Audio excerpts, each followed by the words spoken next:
Tonight, Iowans braving the coldest caucus night in history to cast the first votes of the Republican primary season. Let's get everybody out. While his rivals have spent months crisscrossing the state, the frontrunner, former President Donald Trump, only holding one scheduled event this final week. Mr. President, you campaigned here far less than your rival. Will that cost you today? We're going to have a great night and a fantastic place. The people are fantastic, and I've never seen spirit like they have countrywide, but in Iowa, I've never seen spirit. Trump going into tonight ahead by 30 points.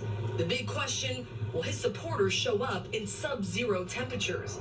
Kathy and Ralph Fenton from Indianola say nothing will keep them away. We walked through broken glass to see Trump. You would? Yeah. And the caucus room, too? Yes. Yep. But other Iowa voters like Dan Hobson have soured on the former president. I voted for him in this first run and decided I didn't like what I got. So I don't like his policies. I don't like the way he treats people and treats other countries. He says he'll probably caucus for Nikki Haley. Happy Caucus Day. We are so excited. It is finally go time. Haley has gained momentum in the final days, now polling in second place. Ari the Pilgrim with her in Adele. You said you were going to have a strong showing here in Iowa. What does that mean? We won't know until we see what the numbers look like. You know, we want to have strong so that it can catapult us into New Hampshire. We expect it to be a two-person race in New Hampshire. The candidate with the most at stake, Florida Governor Ron DeSantis. Are you ready to brave the cold and make your voice heard tonight?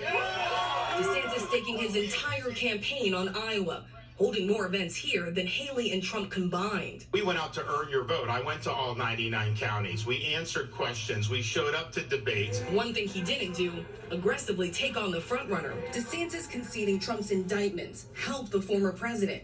Arnwick Johnson pressing the governor, should he have hit Trump harder? Do you think that has held back your campaign or hurt you in any way? We started off the first week or two very strong. We were getting good media. Then he got indicted in Florida with that, and that wiped everything else off the screen. And then he got indicted again in DC, and then again in Atlanta, and so that just subsumed, I think, the whole process at that point.